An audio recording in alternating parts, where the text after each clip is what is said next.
Hi, kia ora everyone, it's Chris here from Bailey's. So in this video, we'll be giving you a quick introduction on Auckland's Plan Change 120. Had some questions coming in around the network, so I figured we'd have a bit of a chit chat about it. First off though, location. So I'm in a beautiful home today. So I'm at 18 Liquid Amber Drive in Hobsonville Point in Auckland. So let the summer begin, 3 beds, 2 baths on 300 square metres. This is an award-winning home built by Gelcon. It's got outdoor living complete with overhead heating and an in-ground heated pool. It's got an absolutely beautiful vibe to it and it's for sale right now. So if you want to learn more, contact Jevon Chow or Matthew Haynes from Bailey's Northwest. And so this property is obviously in the heart of Hobsonville Point. Thought this was a good choice for a video about planning, given that this is one of the big master plan communities in Auckland. And so in this video, we're talking Plan Change 120. Chances are you might have heard about it in the media or even received a letter from the council saying that your property is affected by it. So what we'll do is we'll just give you a quick rundown on kind of the core stuff that you need to know and give you a little bit of sense around the direction you might want to take with it. So Plan Change 120 is the Housing Intensification and Resilience Plan Change. Key point to note is that the consultation period has submissions closing on 19 December, so a couple of weeks from now. Now, what this situation is that every now and again, so roughly it's been 10 years since the last big change, the council will put through an update to its town planning regime. So this is all the zoning and controls around the region. The last big one was the Unitary plan, which was revised, I think, announced in 2013 and finalised in 2016. Now, PC 120 is region-wide, so it's like one of the big plan changes. Now, this plan change is updating the Unitary plan, so the existing sort of zoning system, to address a couple of issues. And those issues are responding to natural hazards, particularly things like flood risk, responding to a need for more housing across the region, and also the impact of major transport projects like the City Rail Link. And so they're trying to balance all of those up. What it typically means is that if your property is in a location that's got flood risk or other significant natural hazards, it might mean that they're putting more controls on future development of that site. Could include downzoning the site.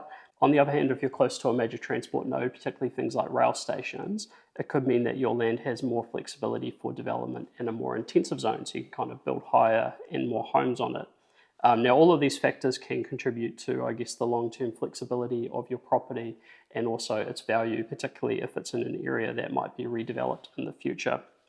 Now, in terms of understanding the impact for your property, it's a little bit of like a spot the difference type of process. So easiest way to do it is jump on a computer, open up the Unitary Plan zoning map and the PC 120 zoning map, and basically compare whether there's been any changes to the colour code system that applies for your property. You can also click on it, get a bit more information.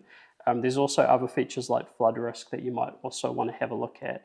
So using the example of the property we're at today, which is the gorgeous 18 Liquid Amber, you can see that if you compare the before map with the after map, so the PC 120 map, there's not really any significant changes. And this would be because this area is a very modern master plan community. It's got low risk around things like hazards. It's already got a level of intensification. That said, if you're in other parts of the region, it could be that you've had quite substantial changes to your zoning and other things like the risk profile. Now, how important this is to you probably depends on the nature of the property and I guess your plans for it. So if you think you or a future owner might want to redevelop it in the future, there's a good chance that some of the value for the property will be associated with that. In that case, you want a more intensive zoning with like less controls. However, in terms of the approach the council's used to sort of developing its zoning system, it has had a lot of analytical work by people like engineers to form a view around what the zoning should be. So although you might want more intensive zoning, you might not be able to get the more intensive zoning. In terms of Bailey's like house view on PC 120, we're pretty neutral on it. So we obviously work across the entire region and with a wide range of customers and clients. We'll have people who own properties for development and sort of for intensification. On the other hand, we'll have customers and clients who are much more sensitive about intensification. And so I guess for us, we acknowledge that need for more homes in the region, better usage of transport and sort of managing the risk. And we're confident that the consultation processes will basically achieve that right balance across the region. That said, I'm sure if you talk to your local Bailey's team, some of them will have their own personal opinions on it. I know that some of our team are quite relaxed, others may be a little bit more opinionated. In terms of next steps, there is obviously that submission process, which closes on the 19th of December. And I guess your approach to that will depend on the level of resources that you have available, and I guess as well how important it might be for you. So for example, if you've got a single property where maybe you're not really planning on developing it in the future, probably you tend to go more of a DIY approach. There's a lot of guidance notes available on the council's website for PC 120. You can also check out things like your local community notice boards, where they'll have a bunch of information and views from your neighbours around what they're thinking. There's also some areas have local briefings, typically through like their residents associations, where you can get a bit more of a sense of what's going on. And from there, it's pretty much forming your own view around what you might want to submit on. The council also has what they call like a friend of the submitter, and they can help you to provide a bit of guidance around structuring a submission. So it's like the DIY sort of lower effort, lower resource approach.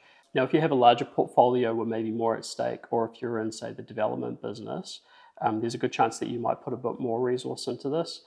Typically what this would involve would be engaging a planner to get some professional guidance on how they see PC 120 affecting your property and the pathways for submission.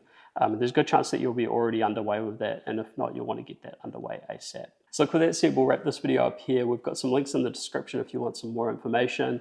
Make sure to check out 18 Liquid Amber, such a beautiful property. Big thanks to Team Jev and Matt for hosting me today, and yeah, we'll see you guys next time. Yeah.